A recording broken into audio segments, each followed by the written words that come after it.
Ya, saya kaget. Saya lagi lihat di laptop, saya lagi lihat pasien-pasien saya. Tidak tahu-taunya, staf saya yang sudah lama menghilang yang namanya Rifai datang ke tempat saya. Dia nangis-nangis, mukanya kucel, kemudian semuanya yang saya harapkan dia lebih berhasil setelah keluar dari tempat saya. Yang ada adalah dia bilang sudah 3 bulan ini dia tidak mempunyai apa-apa. Bahkan dia sudah tidak tinggal di rumahnya bersama dengan istri dan anak-anaknya. Mulailah dia menguraikan semua problem dari kehidupan dia.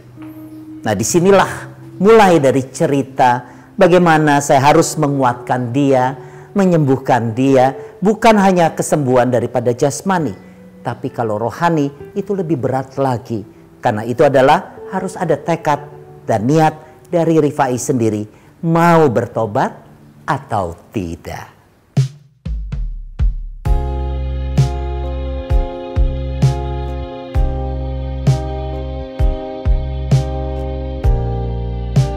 Kamu kenapa, Rifai? Sudah 3 bulan. Kenapa? 3 bulan. Kenapa 3 bulan?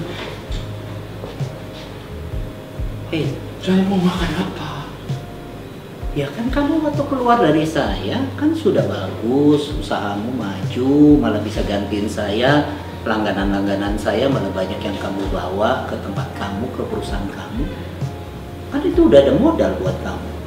Kenapa kamu tidak bisa makan? Tapi sekarang seperti apa, Pak? Kenapa? Habis saya, Pak. Habis, Pak. Habisnya kenapa? Karena aku. Nah, itulah ya. Kan ada tabur, ada tuai. Nah, kamu melakukan itu juga menyerobot langganan saya. Kemudian karakter kamu tuh orangnya apa? Semua mau banyak, semua mau instan, mau cepat. Nggak bisa. Semua orang harus proses, Rifai. Harus proses.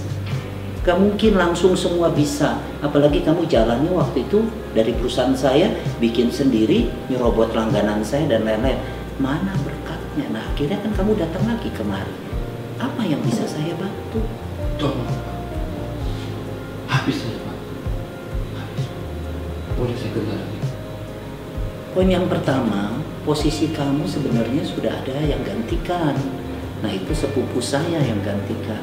Nanti saya lihat dulu bagaimana ini. Tapi bagaimana dengan karakter yang kamu sudah bentuk, bisa berubah nggak? Nah, kemudian kamu sekarang iman kamu gimana? Masih tetap bolong-bolong begitu, kamu nggak ibadah, nggak berdoa. Kemudian sama keluarga kamu juga tidak sayang. Kamu sering mabuk, kamu sering mohon maaf, pergi ke tempat-tempat dunia malam dan lain-lain. Nah, itu bisa kamu hilangin nggak? Mana ada. Tuhan kasih rejeki, dikasihnya buat setan semua. Iya, saya coba. Jangan coba, harus yakin. Kalau coba saya di tempat perusahaan saya nggak mau dicoba-coba lagi oleh kamu, Rifai. Baik, Pak. Benar? Baik. Coba sebentar. Hari ini dia tahu kesalahan dia di dalam perusahaan saya. Saya diajarkan oleh engkau untuk memaafkan. Seperti biasa kalau saya berdoa, ampunilah saya dan saya juga harus mengampuni orang lain. Hari ini saya mengampuni dia, terutama engkau dulu yang mengampuni aku. Karena saya manusia biasa yang tidak bisa menghakimi. Semoga dengan adanya dia berpeluang untuk berkarya lagi di perusahaan saya. Ada peluang untuk dia bekerja kembali. Amin.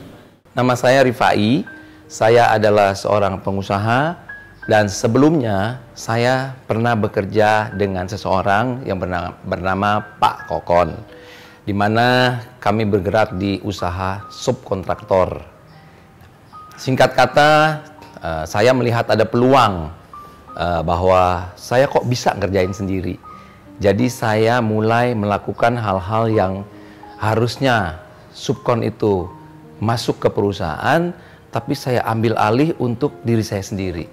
Begitulah ini berjalan terus-menerus tanpa diketahui oleh Pak Kokon, dengan keserakahan yang makin lama makin serakah, makin lama makin serakah. Dan saya merasa bahwa hasil yang saya dapatkan itu tidak pernah cukup.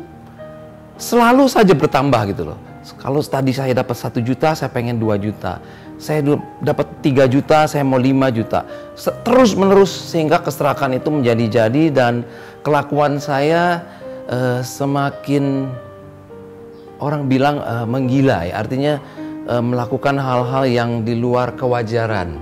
Nah, begitulah pada waktu kita meeting dengan klien, saya melihat ada satu peluang buat diri saya sendiri gitu. Kenapa mesti saya berikan kepada perusahaan? Gitu ya. Jadi saya mulai nakal. Gitu. Saya mulai hubungi satu supplier yang kecil-kecil dulu ya. Artinya saya tawarkan bagaimana Pak kalau dengan saya saja pribadi. Kalau dengan perusahaan kan katakan 100. Saya bisa kasih diskon sampai 20%, 25% gitu. Sehingga supplier ini mulai tertarik gitu, lumayan kan besar sekali, dan saya mendapatkan keuntungan di situ. Nah, mulailah saya melakukan kenakalan seperti itu. Saya coba dulu dengan supplier kecil. Nah, lama kelamaan makin besar, makin besar.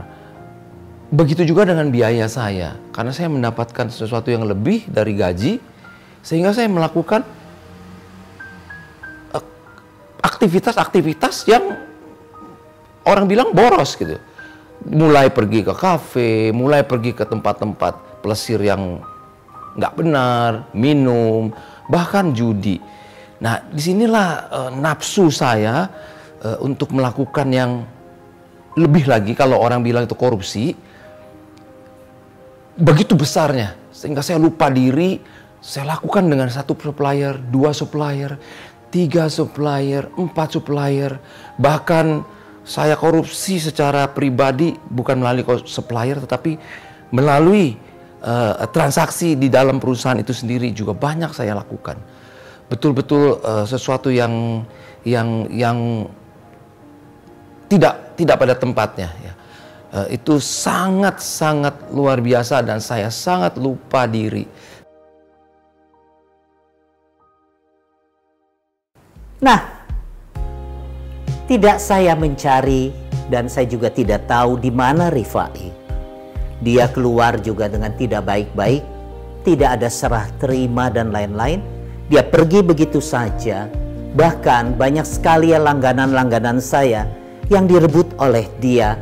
Dan langganan itu tidak tahu bahwa Rifai sudah berdiri sendiri dengan perusahaannya, bukan di bawah naungan dari perusahaan saya. Tapi apa yang terjadi? Saya baru tahu dia melakukan hal yang negatif kepada langganan-langganan saya yang direbutnya. Semua order dan lain-lain, semua kualitas yang biasanya saya berikan kualitas kepada langganan saya adalah kualitas yang nomor 1, dia buat menjadi nomor 3 atau nomor 4. Kemudian jumlah barang yang dia kirim sesuai dengan pesanan daripada langganan saya, dia kurangi. Nah, disinilah segala sesuatu, perbuatan-perbuatan negatif di dalam bisnis, dalam kehidupan sehari-hari. Kalau Anda saja sudah membohongi diri Anda sendiri di hadapan Tuhan, bagaimana Anda membohongi juga sesama atau teman-teman Anda atau keluarga Anda sendiri? Mana ada berkat dan rezeki yang bisa didapatkan?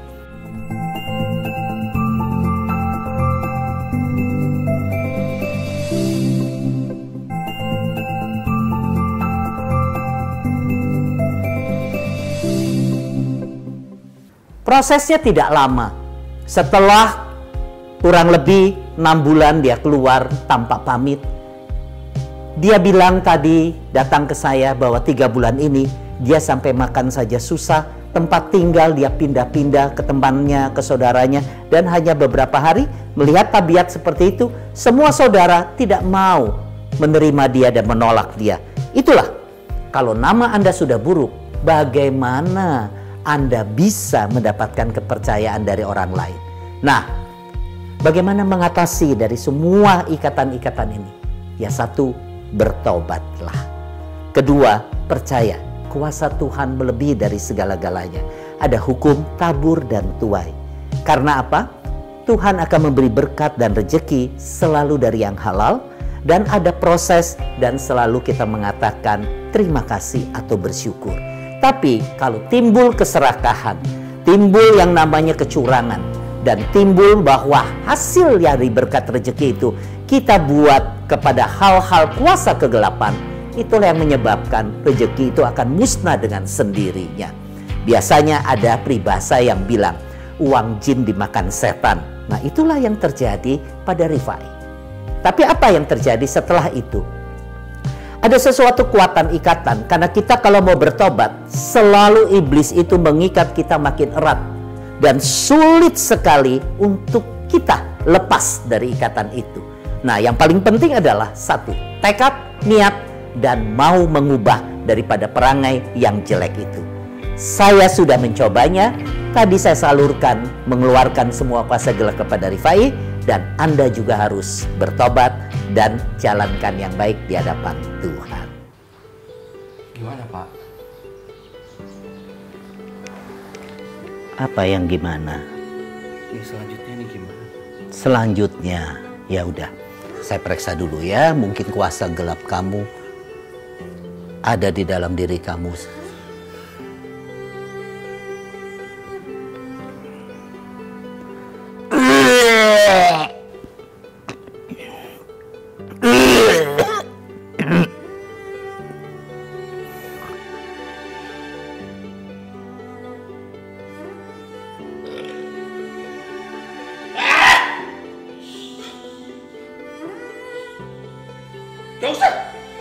Kembali saja ke tempat yang memang sudah disediakan untuk kamu. Yang di dalam ini, karena ini adalah semua adalah kuasa daripada Tuhan, bukan kuasa dari hal yang tidak terlihat. Saya percaya.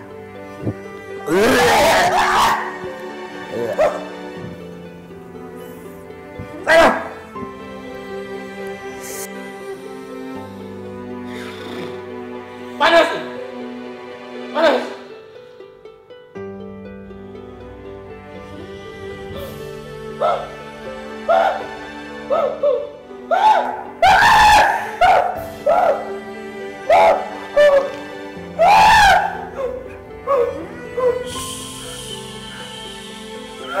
Ya, kembali ya.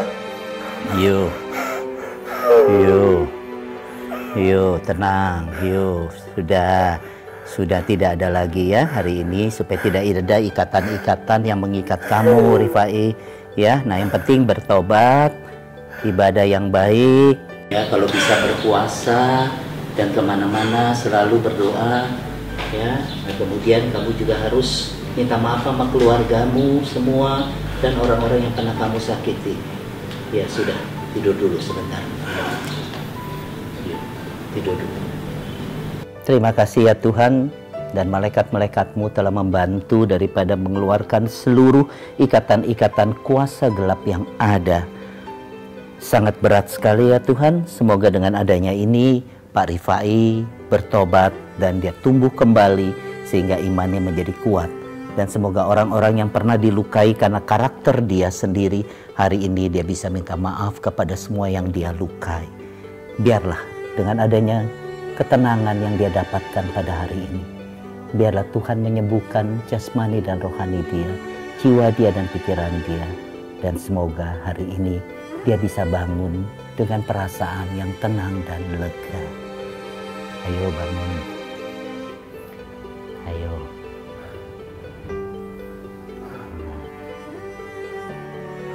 Ayo. Ayo. Ayo. Ayo. Nah, biasanya ini kamu pasti ditusuk-tusuk di dada sini. Nah, kemudian kaki kamu biasanya yang diserang, sehingga sangat sulit untuk diayun dan untuk melangkah. Nah, biasanya kuasa gelap ini selalu mempengaruhi daripada kaki, ulu hati, dan kiri kanan daripada yang namanya saraf-saraf yang ada di kepala, dan selalu di pundak ini berat. Nah, apa yang kamu rasakan sekarang di pundak? Sudah enteng, Rifai? Kepalanya sudah tidak muter lagi? Dan ini sudah tidak ada yang nusuk-nusuk seperti jarum? Coba kaki kamu diinikan. Nah, sudah nyaman belum? Ayo, bisa lurus nggak? Ayo, tadi kan kamu seret-seret. Ayo, ayo, luruskan. Nah, Luar biasa kuasa Tuhan. Yuk, nah coba tendang sekarang. 5 kali kamu tendang. Yuk, yang keras. 1, 2, 3, 4, 5. Nah itulah luar biasanya Tuhan. Inilah kuasa gelapnya sudah keluar dari semuanya. Nah semoga kamu harus beriman. Karena beriman itu jadi kuasa gelapnya tidak masuk lagi. Berbuatlah yang baik. Ya. Dari hal-hal kecil saya melakukan yang tidak wajaran, mulailah saya berpikir gitu ya, oh ini saya ada peluang ini untuk bisa berusaha sendiri, kenapa nggak saya lakukan? Contoh banyak sekali, pada waktu saya dikirim keluar kota, ada saya lakukan korupsi-korupsi seperti biaya makan, hotel, perjalanan dinas, banyak sekali yang saya kelabuhi gitu. Makan 2 kali bilang 3 kali, ongkos taksi 100.000 bilang 130.000. Hal-hal kecil itu melatih saya untuk melakukan hal-hal yang tidak baik. Lambat laun semakin besar. Saya lalu mempunyai keinginan gitu, kenapa nggak saya bangun saja perusahaan ini sendiri. Mulailah saya berencana gitu, supaya saya bisa melakukan usaha ini dengan sendiri. Jadi saya nggak perlu lagi bekerja sebagai seorang karyawan. Ya. Singkat kata, saya lakukan itu. Akhirnya saya putuskan untuk keluar dari perusahaan Pak Kokon sesudah saya melakukan interaksi dengan beberapa supplier yang setuju dengan saya bahwa dia akan mengambil dari saya gitu. Jadi dari situlah saya berhenti. Pak Kokon sangat baik sekali dengan saya. Dia tanya kenapa saya berhenti. Saya bilang saya mau berusaha sendiri. Tetapi saya melakukan ketidakjujuran terhadap perusahaan Pak Kokon. Jadi saya ambil supplier-supplier dia dan saya lakukan itu untuk kepentingan saya sendiri dengan perusahaan saya sendiri. Demikianlah sampai akhirnya saya mengalami keterpurukan karena mungkin pengalaman yang belum terlalu banyak dan adanya suasana COVID seperti sekarang ini, sehingga saya sama sekali hancur lebur. Sama sekali saya tidak mempunyai penghasilan, saya kegagalan di rumah tangga, saya jarang pulang. Karena karena uang banyak, saya sering pergi minum-minum ke tempat-tempat yang tidak pada tempatnya, membuat saya itu lupa terhadap keluarga, lupa terhadap istri saya, anak saya. Inilah awal mula di mana saya katakan bahwa keserakahan saya membuat jalan hidup saya hancur berantakan. Singkat kata, di mana saya mengalami kebangkrutan adalah pada waktu, ya itu tadi, keserakahan itu semakin menjadi-jadi sehingga ada satu klien saya, deal dengan saya dengan nilai hampir 5 miliar. Saya lakukan proyek itu karena sudah beberapa kali kita deal dan saya tidak pernah minta uang muka. Saya lakukan dulu, jalan dulu karena kita sudah biasa. Ternyata kita mengalami COVID sehingga dia tidak dapat membayar saya. Disinilah awal kebangkrutan saya. Hancur semua usaha saya. Di mana saya pikir tadinya proyek 5 miliar ini adalah yang membuat saya semakin besar tentunya. Tetapi karena keadaan yang luar biasa ini tanpa kita sadari membuat kebangkrutan yang amat sangat buat diri saya. Sebenarnya saya ini merasa Pak Kokon itu sangat-sangat baik sekali. Saya sebagai seorang karyawan itu diperlakukan dengan sangat luar biasa. Saya sangat berterima kasih dengan Pak Kokon dan saya benar-benar merasa malu.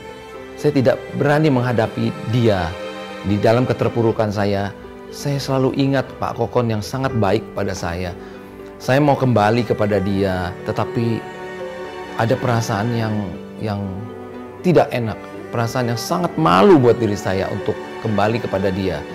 Singkat kata, akhirnya karena saya sudah sama sekali tidak bisa makan lagi, habis sudah, akhirnya saya memberanikan diri, saya temui Pak Kokon, dan saya diterima dengan sangat luar biasa, dengan kasihnya hati dia begitu luar biasa buat saya.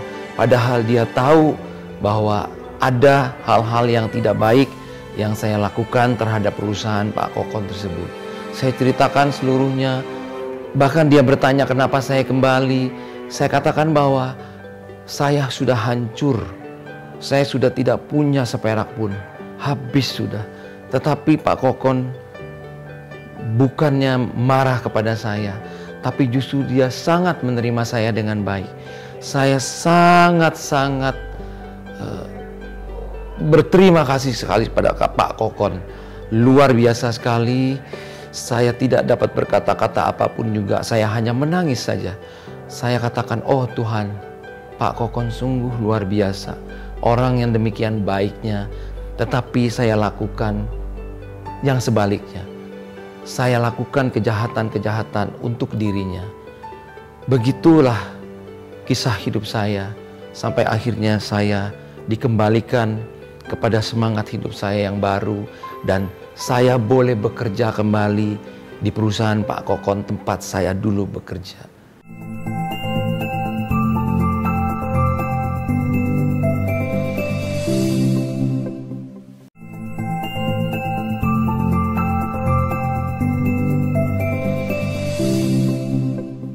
Ya, setelah dia ada di sebelah kiri saya tadi, saya mulai terapi. Kita bisa melihat dari raut wajah, terutama adalah mata. Karena aura itu timbul dari mata. Jadi kalau orang yang rajin ibadah, ya selalu terlihat aura itu terpancar dari matanya yang bersinar. Atau itu yang namanya nur, cahaya yang ada di mata.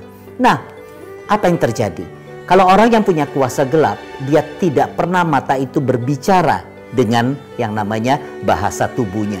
Dia selalu melihat orang dengan curiga, atau dia melihat orang dengan mata kelicikan dia sendiri. Nah, itulah yang dikuasai oleh hal-hal yang namanya kuasa gelap.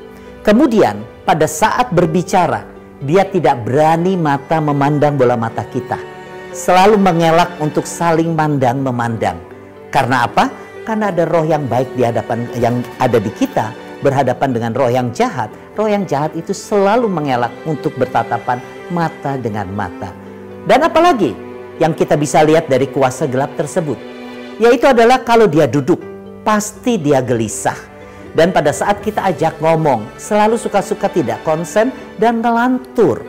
Dan apalagi yang bisa kita lihat dari ciri-ciri orang di kuasa gelap, tangan suka-suka bergerak, tidak bisa berhenti, yang tanpa dia sadari tangan itu bisa bergerak.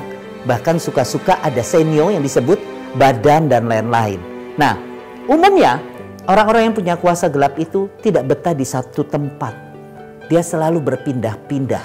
Karena apa? Dia mau lihat aura yang ada di dalam rumah orang tersebut atau tempat yang dia saat itu duduk dan lain-lain. Karena kalau yang di dalam rumah yang dia kunjungi itu ibadahnya adalah soleh, maka dia akan gelisah sekali. Nah, setelah saya melihat, maka saya melihat di dalam tubuh dia ikatan itu sudah cukup lama. Jadi sebelum dia kabur, sebelum dia keluar dari perusahaan saya, dia memang melakukan sesuatu hal-hal yang negatif. Kejujuran seseorang bisa dilihat adalah bagaimana dia bertingkah laku, secara khusus bagaimana keseharian daripada hidup dia di masyarakat maupun di keluarga dia. Pada saat saya melihat dari hal-hal itu, maka peristiwa ini, Rifai ini sudah berjalan kurang lebih 2 tahun pada saat dia bekerja di kantor saya. Mulailah ketidakjujuran satu persatu akhirnya terkuak pada saat dia pergi tanpa pamit. Dan kemudian apa yang terjadi? Istri dan anaknya datang ke kantor saya, menceritakan semua tingkah laku dari segala perbuatan-perbuatan itu. Nah, biasanya itu sudah melenceng daripada ajaran-ajaran yang diajarkan oleh Tuhan kita. Nah, ingat, luruslah di dalam hidup, jangan hanya pintar berbicara atau menghafal daripada apa yang diajarkan oleh Tuhan, tapi yang paling penting hati kita bersih. Nah, gimana? Lega hatinya, Rifai? Gitu. Enak, lega. Apa ya, tadi ada kayak orang yang keluar atau tidak pada saat itu? Kayaknya tadi ngeracuh begitu. Ada sesuatu yang menekan gitu, Pak. Ya, Bapak doain itu langsung keluar. Nah, maka Kayak itu. lega gitulah. Nah, salah satu hidup itu bukan hanya yang namanya kita perbanyak daripada harta duniawi. Ya, kalau semuanya kamu hitung dengan uang, padahal jiwa kita itu tidak bisa dibeli dengan uang. Nah, itu jadi keterikatan itu makin lama makin dalam, makin dalam, makin dalam, akhirnya menjadi kebiasaan dan karakter. Nah, itu yang menyebabkan kuasa gelap itu akan tetap bertahan di diri kita. Kita harus mengimbangi. Karena kalau mengimbangi, kita rasanya nanti bisa mengucapkan syukur dan mengatakan cukup. Nah, ayo minum dulu. Ayo, Rifai minum dulu. Ayo minum. Mari Pak, minum Pak ya. Yuk. Nah, aduh. Tadi pada saat saya mengadakan terapi penyembuhan, itu juga karunia daripada Tuhan yang diberikan. Sebenarnya yang menyembuhkan itu bukanlah saya. Saya hanya sebagai mediasi saja. Yang menyembuhkan adalah diri si pasien itu sendiri yang berhubungan langsung dengan Tuhannya. Maka itu dia bisa disembuhkan. Tetapi kalau dia tidak percaya dari penyembuhan itu, jangan harap bisa sembuh. Jadi apakah seluruh pasien itu selalu sembuh? Selalu saya katakan kepada pasien-pasien saya, Anda percaya bahwa Tuhan akan hadir? Anda percaya bahwa hubungan Anda dengan Tuhan akan menjadi akrab kembali? Kalau dia sepakat, maka dengan berkata saja dia akan sembuh. Nah, perlahan-lahan yang saya lihat, ikatan-ikatan ini yang sudah terlalu lama, inilah yang menyebabkan tidak mudah. Nah, biasanya saya sebelum itu saya berdoa dulu. Setelah saya berdoa, bahkan kalau ada kuasa gelap yang namanya santet, guna-guna dan lain-lain, saya biasanya berpuasa terlebih dahulu. Dan tidak mudah. Biasanya pasiennya bisa kita sembuhkan, tetapi semua yang mengirim ilmu itu atau orang-orang yang berniat jahat dengan kepada orang-orang pintar istilahnya, itulah yang menyebabkan setiap malam setelah saya menyembuhkan kuasa gelap itu, saya selalu diserang. Bahkan ada sesuatu hal yang aneh-aneh terjadi di dalam rumah yang ada di tempat tinggal saya. Dan ingat, kuasa gelap itu selalu berasal dari angin, karena dia kirim seperti itu. Nah, jadi kalau Anda mulai berasa ada seseorang yang Anda merasa tidak nyaman, terutama pada saat maghrib. Nah, biasanya jam 6 kurang seperempat atau jam 6 lewat seperempat, batasnya itu pasti Anda gelisah. Bahkan Anda akan diserang di kaki, di ulu hati, di kepala, di pundak, bahkan suka-suka perut seperti melilit. Dan suka-suka merasa tidak nyaman, keringat dingin, dan merasa ketakutan. Nah, itulah biasanya di maghrib itu selalu diserang. Nah, apa yang harus Anda lakukan? Jam setengah 6 sore, Anda tahu kalau Anda kena kuasa gelap, Anda mulailah berdoa menurut ajaran agama Anda masing-masing. Dan kemudian ingat, jangan pernah tidur di atas kasur yang ada kosongnya di bawahnya, yang ada jedahnya. Jadi kasur Anda harus Anda taruh di lantai, yang tidak boleh ada terobosan daripada angin. Dan kemudian lilin Anda nyalakan selama 24 jam dan tidak boleh mati, ditunggui terus menerus. Jadi kalau mati Anda nyalai kembali. Nah, setelah itu ya Anda ibadah menurut ajaran dan kepercayaan Anda masing-masing, berpuasa. Kalau yang muslim mengikuti 5 waktu pada saat sholat, dan kemudian dia bisa tahajud, zikir. Nah, itu yang dia lakukan. Dan tidak perlu Anda tahu siapa yang ngirim kuasa gelap itu, karena memaafkan itulah obat untuk menyembuhkan daripada kuasa gelap itu. Nah, bagaimana caranya? Pasti sangat sulit. Nah, biasanya saya menyuruh daripada orang-orang terdekat. Jadi keluarga mulai saya suruh bersama-sama untuk puasa, untuk mendoakan. Bahkan saya suruh ke rumah tempat ibadah sesuai dengan ajaran agama mereka masing-masing. Setelah itu dengan tokoh-tokoh agamanya minta didoakan, ya. Selesai dari itu apalagi? Ya banyaklah beramal, bersosialisasi, dan jangan pernah sendirian. Nah, apalagi yang harus kita hadapi? Seringkali tanpa kita sadari, Di sekitar rumah kita banyak sekali ruangan yang kita matikan lampu, kita buat gelap. Terutama adalah di kamar mandi, di dapur, di gudang, di bawah tangga, bahkan di bawah pohon kalau ada pohon yang ada di taman dan lain-lain. Seringkali padahal ada lampu kita matikan. Nah, disitulah tempatnya kuasa-kuasa gelap itu ada di dalam itu. Dan yang ingat lagi, jangan bawa di rumah itu dengan perabotan-perabotan yang sudah tidak Anda pakai. Kalau dalam bahasa Belandanya ngeromel. Ya, banyak sekali barang yang mestinya dibuang atau jangan dibuang. Dikasih kepada orang yang masih membutuhkan. Berarti Anda beramal. Jangan ditumpuk. Karena selalu kalau barang-barang itu ditumpuk, dikardusin dan lain-lain, selalu kita punya prinsip apa? Sayang, mungkin nanti barang ini masih bisa dipakai. Padahal belum tentu Anda pakai. 3 tahun tetap dia masih dikardus, tidak pernah dibuka. Nah, ingat, kalau Anda kuasa gelap, jangan pernah Anda usir dia. Tapi doakan supaya dia kembali ke tempatnya dan berdamai, mengajak dia menjadi sahabat, tetapi didoakan dengan agama kita supaya dia tenang dan akhirnya dia akan kembali ke tempat asalnya. Setelah saya dimediasi oleh Pak Kokon, setelah didoakan oleh Pak Kokon, saya merasa batin saya menjadi jernih. Saya menjadi plong, hati saya menjadi ada satu kegembiraan kembali. Yang tadinya saya sudah sangat putus asa, bahkan saya ingin bunuh diri saja.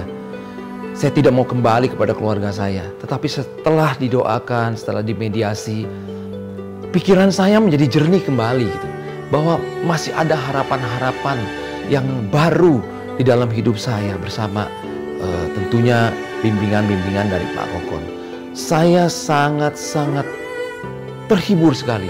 Apalagi pada waktu saya datang itu, saya habis diserempet motor dan kaki saya masih sakit. Saya paksakan tetap datang, dan setelah habis didoakan, Pak Kokon suruh saya menggerak-gerakkan kaki saya dan saya merasa lebih ringan. Tentunya yang tadinya saya berjalan pincang-pincang, ternyata saya tidak pincang lagi. Saya lebih bisa menahan, lebih bisa menopang diri saya untuk berjalan setelah itu. Sungguh satu luar biasa, penyembuhan yang luar biasa ini terjadi pada saya.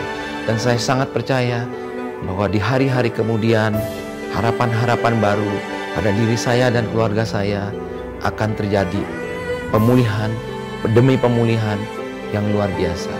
Apa yang setelah kamu merasakan lega dan lain-lain, apa yang akan kamu perbuat buat diri kamu sendiri?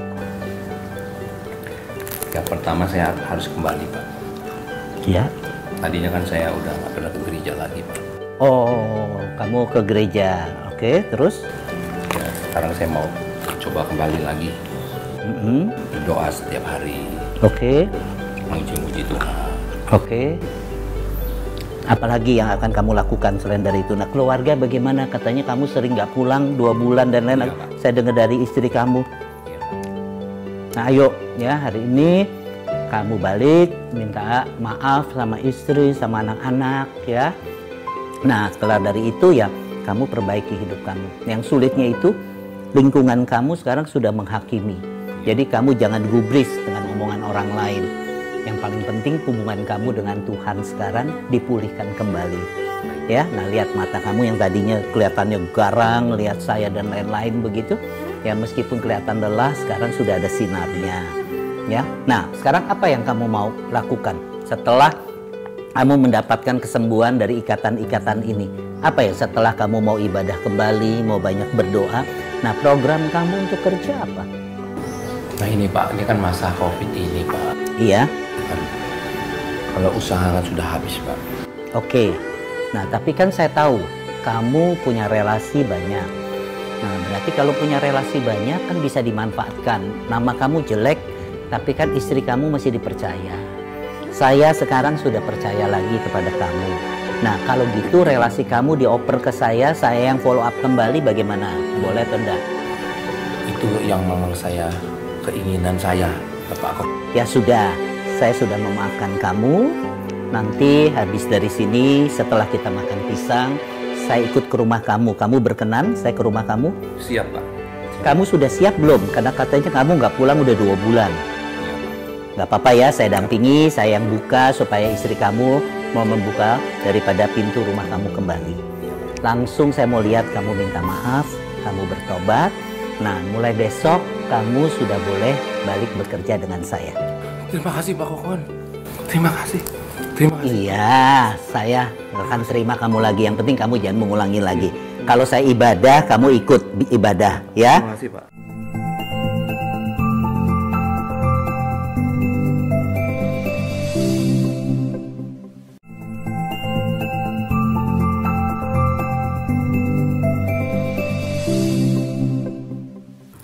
Saya nih selalu kalau minum maunya sama aqua aja. Iya. Nah, biasanya kalau saya terima tamu, saya suka yang namanya sajikan pisang vulcano nih. Nah, itu pisang vulcano. Jadi jarang ada di tempat. Ini mesti pesannya online pisang vulcano. Ayo dicicipi.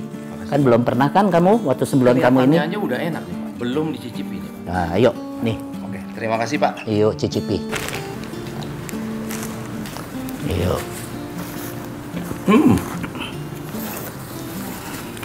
Ya.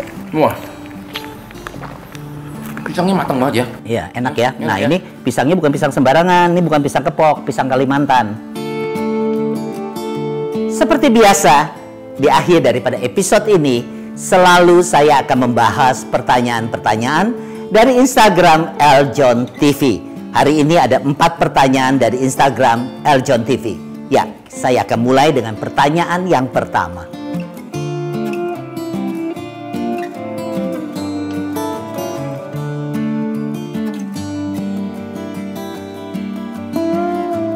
Salah satu inovasi daripada bisnis, Anda harus kreatif. Jadi kalau Anda mengikuti daripada bisnis yang standar, yang dimana Anda hanya mengcopy paste dari semua apa yang Anda jual kepada kompetitor-kompetitor Anda juga. Berarti apa? Anda selalu flat mengikuti orang lain. Jangan seperti itu. Contoh misalnya, seperti Anda menjual air mineral. Pada saat air mineral, berapa banyak merek air mineral? Tetapi kalau Anda menulis di dalam kemasan dari cup air mineral itu, Anda tulis apa? Bila mana Anda sentuh botol yang Anda pegang, maka Anda akan terasa getaran tangan Anda yang biasanya berkeringat menjadi tidak berkeringat, dan bahkan tangan Anda menjadi sejuk. Nah, itu salah satu, hanya dengan suatu kata-kata Anda bisa mendapatkan suatu inovasi kreatif yang berbeda. Bahkan Anda bisa mengenai karakter dan lain-lainnya. Tetapi apa yang Anda harus ingat lagi? Bahwa dengan kemasan, dengan warna, dengan tutup botolnya dan lain-lain, itu berbeda saja. Misalnya satu, kalau Anda melihat daripada botol kemasan daripada air mineral, dia hanya bulat saja. Tetapi kalau Anda di situ ditulis ada yang namanya arah mata angin, salah satunya, atau Anda bikin bergerigi sehingga pada saat itu bisa menjadi, Anda kalau suka menggambar, botol daripada tutup daripada botol itu bisa Anda membuat menjadi buletan tetapi menjadi bergerigi. Juga bisa lagi dari botol itu akhirnya apa? Di dalamnya adalah suatu bingkai, meskipun kecil tapi bisa menjadi bingkai foto. Jadi akhirnya apa? Tutup botol Anda taruh menjadi kalung, akhirnya menjadi apa? Liontin. Semua bisa kalau emang Anda mau melakukan hal itu. Jadi jangan meniru, kreativitaslah, maka bisnis Anda akan bisa maju.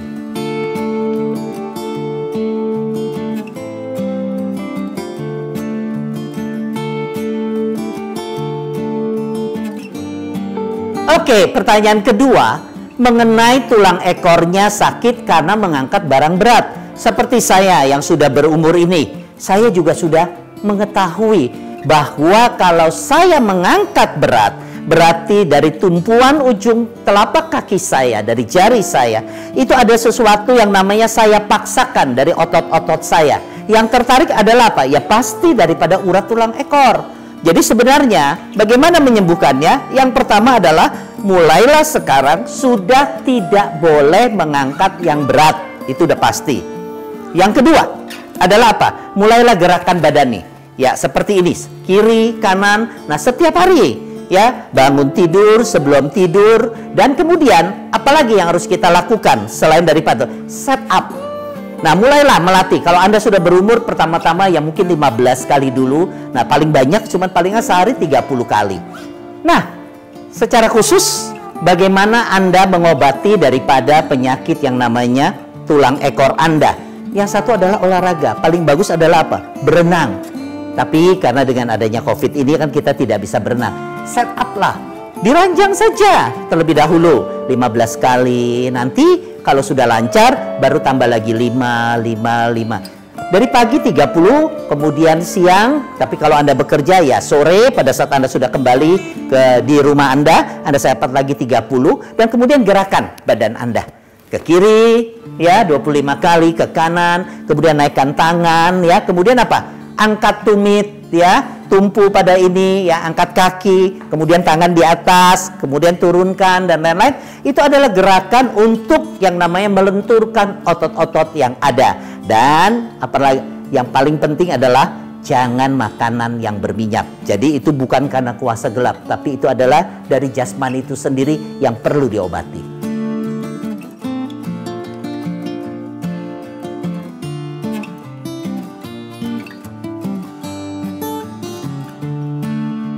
Pertanyaan yang ketiga adalah mengenai mengatur waktu saat Anda bekerja.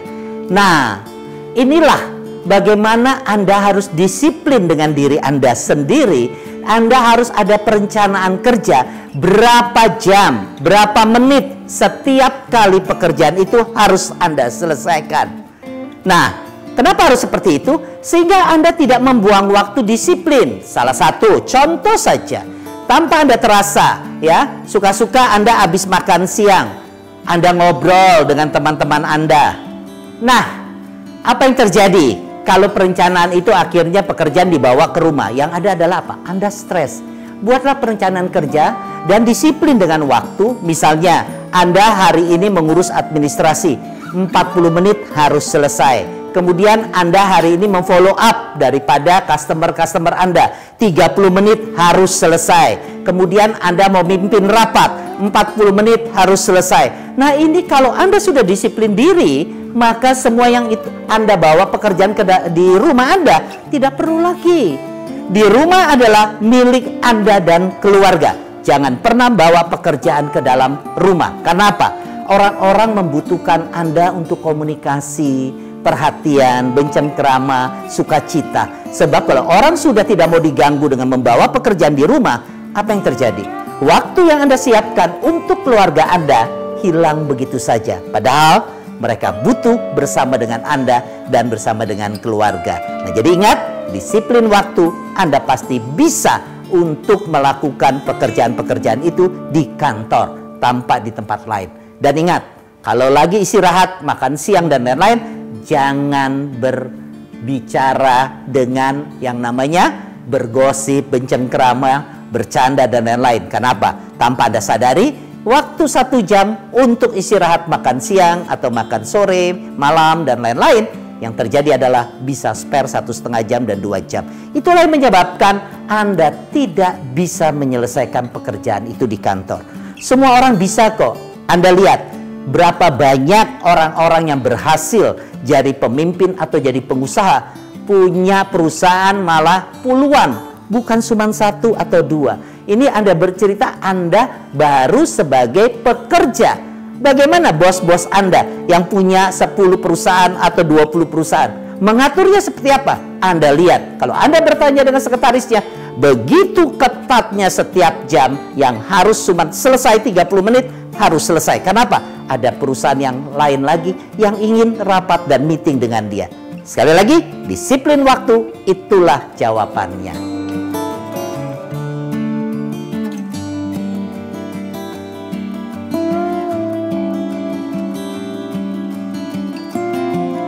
Pertanyaan keempat adalah mengenai sakit pinggang. Nah, kalau emang Anda aktif, kita selalu punya penyakit apapun. Kalau kita aktif, itu akan tidak terasa. Tapi pada saat tidur, pasti akan terasa. Nah, cara penyembuhannya apa? Ya sugesti. Nah, kenapa pinggang sakit Anda bisa rasakan? Pada saat itu Anda sudah beristirahat dan Anda nganggur. Itu sebenarnya sugesti. Jadi kalau Anda bisa mengatur daripada daya pikir Anda, pada saat siang kalau Anda tidak berpikir Anda punya penyakit di pinggang Anda, itu Anda bisa lewati. Nah, malam pun juga seperti itu. Karena dengan percaya diri, maka segala sesuatu Anda bisa hadapi. Jadi apa? Jangan pernah di otak kita bebani dengan segala macam, satu, penyakit, permasalahan hidup. Ketiga adalah mengurusi orang lain. Itu semua dibuang. Mulailah hari ini, hidup Anda harus nyaman, harus bahagia. Bahagia itu milik Anda, bukan milik orang lain. Jadi nikmatilah hidup itu. Nah, apa yang harus saya katakan? Kalau Anda penuh dengan syukur dan melihat semua orang adalah baik, maka hati, jiwa, dan pikiran Anda akan jernih. Anda tidak akan mengurusi orang lain. Bahkan musuh pun Anda doakan setiap hari. Supaya apa? Ada kelegaan, sehingga setiap hari ada orang yang melihat Anda nggak kenal dengan mereka, aura Anda timbul, akhirnya apa? Sering sekali tanpa Anda sadari, Anda menegur seseorang, selamat siang, padahal Anda di jalan, Anda nggak kenal. Itu berarti apa? Anda kena aura dari orang yang bersahaja.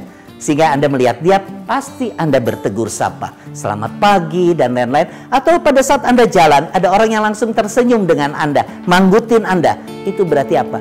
Hati Anda dan pikiran Anda bersih. Itu salah satu poin daripada hidup mau bahagia, jangan diusik oleh kelakuan orang lain. Hari ini saya akan mengakhiri episode dengan bersama pemulihan, pelayanan daripada kesembuhan untuk seluruh pemirsa dan sahabat-sahabat Eljon TV. Seluruh pertanyaan-pertanyaan Anda bisa kirim di @eljon.tv. Kami dengan senang hati menunggu daripada pertanyaan-pertanyaan Anda. Salam Papi Kokon, sampai jumpa.